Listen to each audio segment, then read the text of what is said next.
So yeah, Michael, what is your take on everything? Were you in a good mood today? Well, obviously we are in a good mood after all the 1,000 and more than 500 days of this war. Finally, we gave a huge strike on Moscow. It is really huge strike. Ukraine carried out its largest drone attack on Moscow since the start of the full-scale war, and generally in the Ukrainian history and Russian history, by the way. And this is the strongest strike on Moscow in the last 80 years, by the way. And we used about 1,000 drones and missiles, mostly drones, really. Missiles, we had only 6. So it was 994 missiles, which is reported by Russian Defense Ministry. The drones which are reported by Defense Ministry. And we hit a big and very sweet target, let's say. The main and the biggest Moscow oil refinery in Kapotnya. And this is the key fuel supplier for both the city and the Russian military in Moscow region. It supplies about 40% of gasoline and 50% of diesel to Moscow. And I believe that this factory will not work during months. I don't know. We don't know exact effect for this refinery, but we could see that most of equipment is on fire till now. Most of this equipment is on fire, and part of this equipment also flew to the sky. It was very,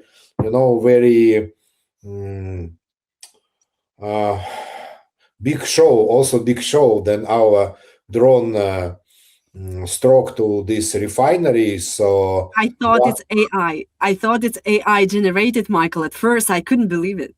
No, yeah, it was not AI generated. It was absolutely real, and it looks like UFO, like some artificial object from Mars or somewhere, but it is absolutely real. And what is interesting, what Russian air defense did not work properly. We don't know why. Generally, we know why. They concentrated all of their air defense systems around the Moscow, and they proclaimed that they have three rings of air defense systems. And yeah, they work very spectacular, but they did not succeed to stop very big number of drones. This is not just one drone stroke to one object. No, this is dozens of drones who stroke to this refinery, and additionally to some. This is like market, but obviously the market was not the military target, and it was not hit by Ukrainian drones. It was hit by derby of drone who was destroyed by Russian military air defense. So that's the general result. This is the first result. By the way, in Moscow, we have now deficit of gasoline. They have huge traffic jams. They have queues to the gasoline stations, and it will be the permanent effect, not for one day. They stopped all the airports around Moscow. They have 4 different airports in Moscow: Sheremetyevo, Domodedovo, Vnukovo, and Zhukovsky. All of them were stopped, and hundreds of flights they canceled from this city. And just one more point.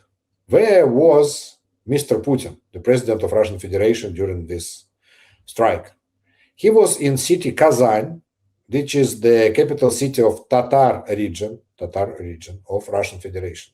And this is very, very symbolic, because Putin, he is like, his predecessors, they're old rulers of Russian Empire, and Moscow, not exactly Russian Empire, there was not Russia these days, but Rurikhovich, etc., and Moscow city. And usually when they had a problem, military problem, they ran to Tatarstan, to Tatarians. You remember this war of Russia and Tatarians 1,000 years ago. And today it happened again. Russian Tsar Russian Tsar, he is not on the war. He is not participate on all of this situation. He did not give any speech. He is not participate in all of these strikes with Russian population, with Moscow population. He ran away from Moscow to Tatarstan, which is very, very symbolic. And we could also compare two situations. Just a couple of days ago, on Monday, it happened. Russia struck to the center of city of Kiev, capital city of Ukraine, and Russia struck to main religious object in Kiev, Kiev-Pечерsk Lavra, which is the World Heritage Site. And in a couple of hours after the strike, President Zelenskyy was on site. He claimed to the roof of this cathedral, and he was with the citizens of his city, of his country. And President Putin now spent the time with some president of Philippines in Kazan. So he is far away from the war, and he does not give any reaction to the war. Absolutely. But I mean, did Putin know somehow that is going to happen, or he just packed things and left immediately?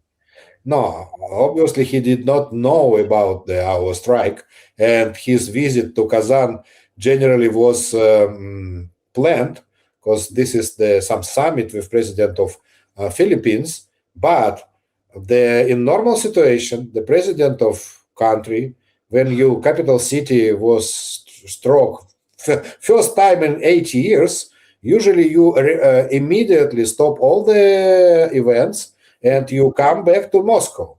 It is 1 hour flight or 1.5 hour flight from Kazan to Moscow.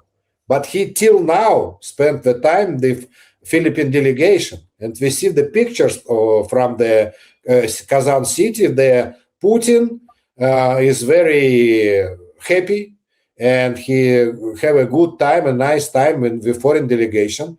But we see that, okay, we know who is Putin, but Russians see that. Russians see that. And Moscow city citizens, they see that their president spent the time somewhere with some guests, when air defense system does not work. And what happened today from the propaganda point of view, very interesting.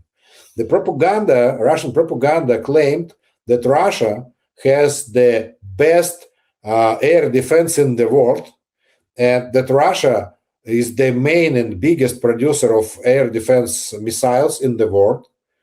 And now when I just watched the videos which were shot by Russians, by citizens of Moscow, and almost all of them ask, but where is air defense? There's our air defense. There's our army. Where's our Ministry of Defense? What we should do now? And this is not a rhetorical question. They want to ask that. I heard from one guy who showed that. He said, let's organize the groups and let's go to demonstrate against Ministry of Defense. Why you don't have any tools against Ukrainian attack? And President Putin looks like very weak guy, and he wanted to be strong guy, but now he looks like loser. He started the biggest war in the 21st century, and his capital city is now on flames. Yeah, you said about the air defense, and I wanted to say that we know where the air defense on the rooftop of skyscrapers in Moscow. Well, exactly. And we also could see on this footprints from the Moscow sky that, for example, the missiles from Russian produced missiles, they try to shoot to Ukrainian drones and they don't succeed. And this is very interesting. So Ukrainian drones are more sophisticated now than Russian missiles. And drone, it is something very cheap. The price of this drone, which strike to oil refinery, is about $50,000. $50,000. The price of Russian counter drone missile is $1 million. And the missile which cost $1 million does not succeed to strike drone with $50,000. And what does it mean? That Artificial intelligence system which is used in Ukrainian drone is more sophisticated than any software which used in Russian rockets. That's the interesting point.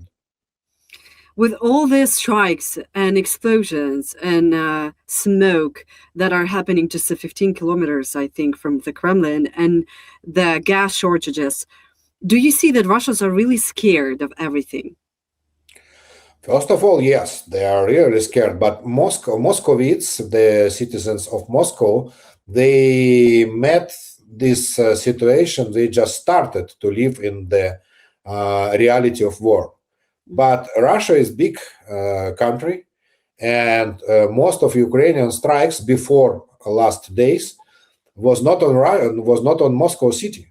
Most of our strikes there on the southern region, on the Black Sea, Tuapse, on the central regions of Russian Federation, like Ural Mountain in Perm, and this is the cities of all the cities with big manufacturing of weapon, manufacturing of oil and oil refineries. All this is the cities of transit. For example, Tuapse is the city there 30% of Russian oil transit go through. So Ukraine almost every day organizes the strikes like that on Tuapse city, because till Tuapse our destination is about 150, 200 kilometers. Till Moscow it is far away. And to St. Petersburg also we have like regular strikes on St. Petersburg, the second biggest city in Russian Federation. So the citizens of Tuapse, for example, or Perm or Kazan, by the way, there Putin now spent the time, they used to the war. They know that that is their reality. They scared, by the way, we could hear it from their footprints on the video. But for Moscovites, this is the new reality. They are persuaded that the war is not part of their life, that the war is for some citizen of small villages and citizen from far away small cities. And this is the first time that the war is their own reality. Moscow is, is the city of more rich people than compared to another Russian region. From Moscow, usually, Russian army does not mobilize people from Moscow, just to keep Moscow in, in very special format, which is the city of peace in the middle of the country of war. But now this situation changed. Yeah, like they are treating like VIP. Yeah, exactly. Yeah. European leaders reportedly want Donald Trump to arrange and host, not to arrange, but host the meeting between President Zelenskyy and dictator Putin in the United States. While the Putin is always putting its maximalist demands on everything. And not only once, he said, if Zelenskyy wants to meet, come to Moscow, right? If they want to arrange a meeting in Russia, why don't they arrange a meeting on the occupied territories that are things that Russians like Zaporizhia, Kherson, the left bank? Well, I understand this joke, but the reality that President Zelensky, he does not want to meet Putin. He wants to stop the war. This is the difference. President Zelensky, president of Ukraine and Ukrainian nation, all of us, we want to stop the war. But we don't have any possibility to do that ourselves. We can't do that without Putin and without Russians. But Russians, vice versa, they can stop this war without any negotiation. They just should withdraw their troops, their occupying troops from Ukrainian territory, and war will stop just immediately. 24 hours. They need 24 hours to stop the war without any negotiation. But we don't want to stop the war, that is first, and we also don't want any negotiation about stopping the war. President Putin refusing to meet President Zelensky. He was offered to meet him in the United States, to meet him in Turkey, in Switzerland, in Arabic countries, in European capitals, anywhere. As President Zelensky wrote in his letter to Mr. Putin, I'm ready to meet you anywhere except of Russia and Belarus, which is the military ally of Russian Federation now and also participate in this war, which is obviously nobody conduct the negotiation in the territory of your enemy. That's obvious. So the country should be neutral, like Arabic states, for example, or Turkey, or it should be the country of when both sides of the war, they trust that. Putin said that he trusts President Trump, and President Zelensky also trusts President Trump. So this is the why President Zelensky also choose the United States as a territory of meeting. But generally, it is not so important.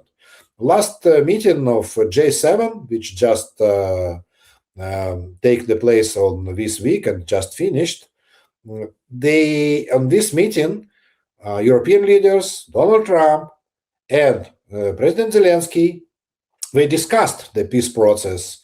The Europeans, they prepared the new peace plan of 5 points, which was prepared in London by biggest European nations. And on this meeting of G7, what we could see that President Trump and President Zelensky, they still have a connection. They still have some, some possibility to channel this. Yes, Trump-Zelensky channel remains open and active, which is important point. And by the way, President Trump, compared to the previous year, does not claim that Ukraine started the war or Ukraine is guilty of this war. So this is the good news. But nobody in this G7 could bring any new ideas how to stop Putin by diplomatic way.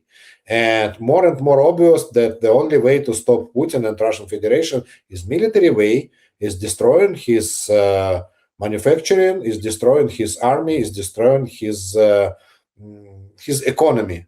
And this is the main decision which was made on G7. We could see now, we could hear it from State Secretary that United States will stay with Ukraine in this war. And today, by the way, the Minister of War of United States, Pete Hegseth, he said that the program Pearl, which is the program of supplying Ukrainian army by American weapon, and European Union pays for that, by the way. And this is not free of charge. So this program is the key program to defend Ukraine and to win Russian Federation. That's it. So do you think Donald Trump is getting back on track on Russia's war in Ukraine? And could this loss in Iran be one of the reasons why? No, I don't believe in that, because before the war in Iran started, and the war in Iran started at the last day of February this year, and President Trump became to be president on his second term at the end of January 2025. So he had 13 months to stop the war, 13 months for negotiate with Putin any agreement or any condition for agreement. If you did not succeed during more than 1 year, so there is no reason why you will have a success in the next year, for example. You have no reason. You have no ideas about that. More, I could say more, if this conflict and this war, if this conflict between Russia and Ukraine was resolvable by diplomatic measures, so the war will not start, We will negotiate with Russia before the war. But let's say, ideas and claims of Ukraine and Russia, they are absolutely opposite. Ukraine just wants to be an independent state with its own sovereignty and with its own right to join any military blocs like NATO or any economical blocs like European Union. And Ukraine wants to have the territorial integrity. And Russia wants to destroy Ukraine, to kill any Ukrainians, as the Mr. Putin's number two, Mr. Medvedev, former president of Russia Federation, said, we will kill any Ukrainian who will not be ready to be Russian.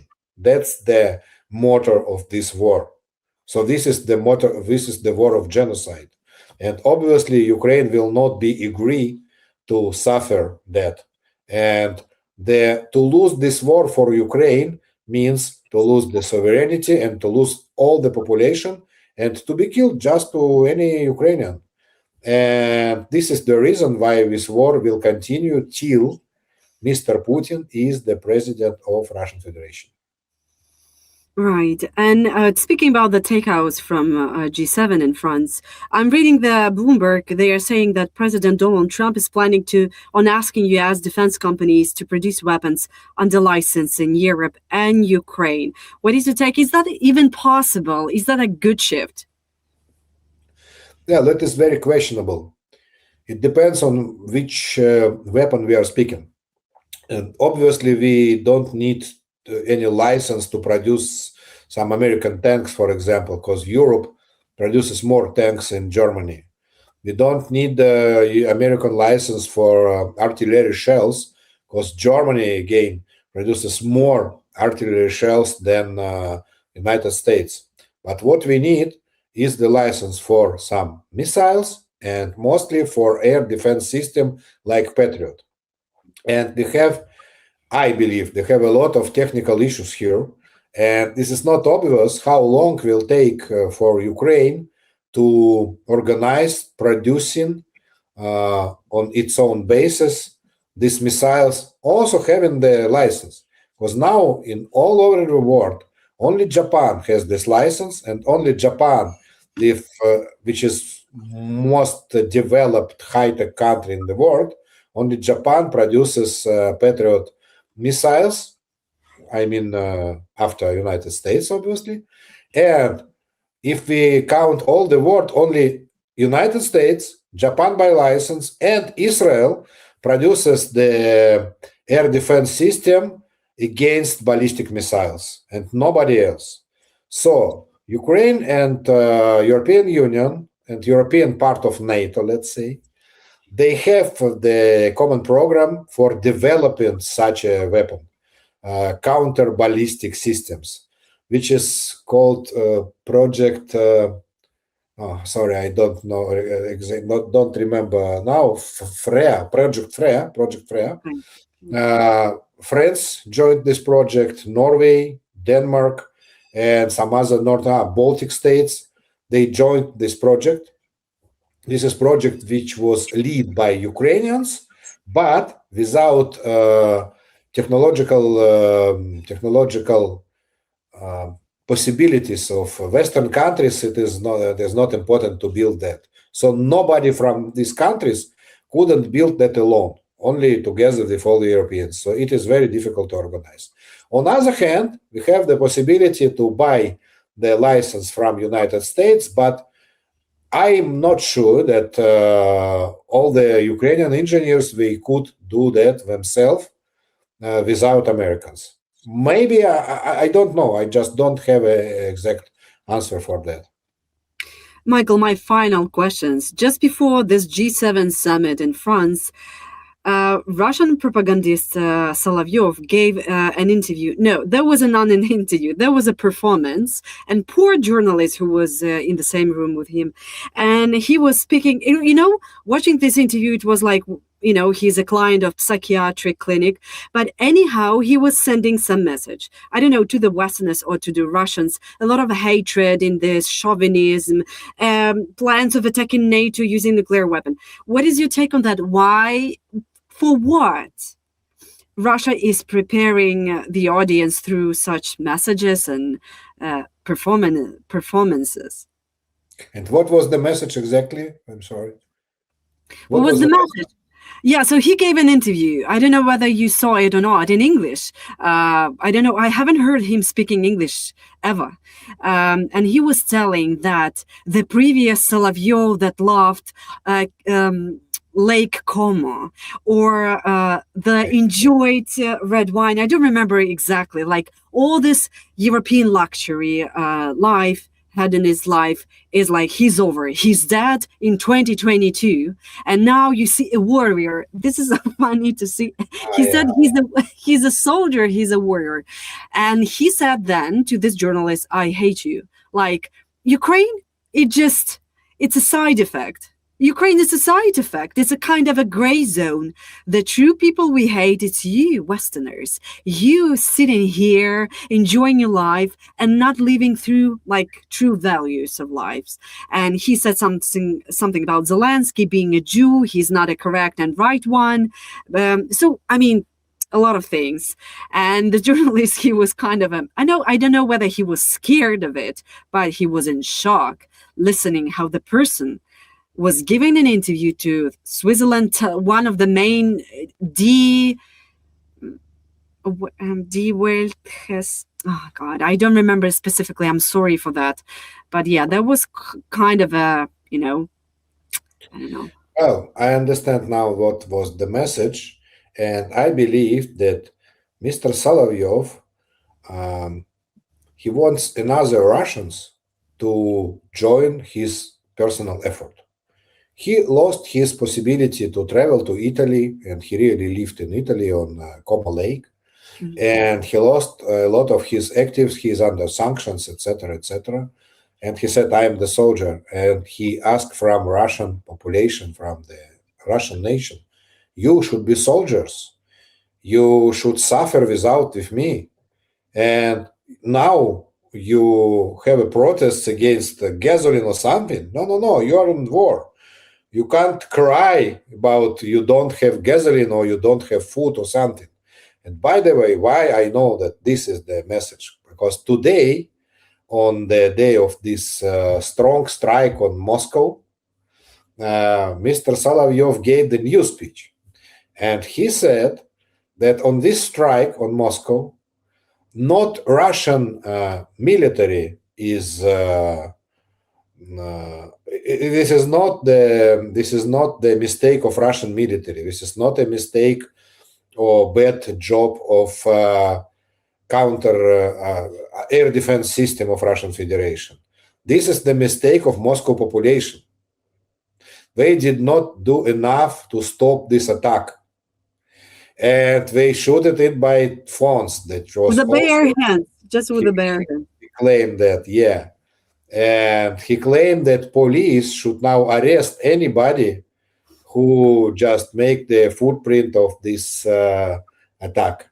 And by the way, police watched his TV program, and now they started arrest inside Moscow city of everybody who take the pictures on their phones of this attack. Yeah, Michael, thank you so much. That was very interesting. I hope such days will be more and more for Ukraine and for Moscow, and not only for Moscow city. At this point, thank you so much, and I hope see you next week. Thank you, Natalie. Bye.